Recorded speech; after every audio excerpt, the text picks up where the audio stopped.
Hello hi welcome back to wait media. నిన్న జనహిత పాదయాత్రలో PCC chief Mahesh Kumar Goud hot comment చేశారు. దేశంలో 8 మంది దొంగ ఓట్లతోనే గెలిచారు అని బీజేపీపై హాట్ కామెంట్ చేశారు.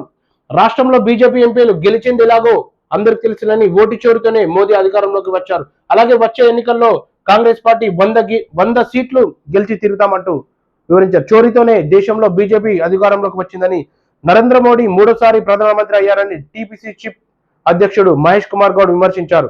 దేశంలో ఓటు చోరీ జరిగిందని కాంగ్రెస్ అగ్రనేత రాహుల్ గాంధీ రుజువులతో సహా నిరూపించారన్నారు. ప్రజాస్వామ్యంపై గౌరవం ఉంటే ప్రధాని మోడీ వెంటనే రాజీనామా చేయాలని డిమాండ్ చేశారు. కరీంనగర్ జిల్లా గంగాధర మండలంలో ఆదివారం ఆయన జనహిత పాదయాత్ర నిర్వహించారు. అదే మండలంలోని అలాగే బండి సంజయ్ పై కూడా హాట్ కామెంట్ చేశారు.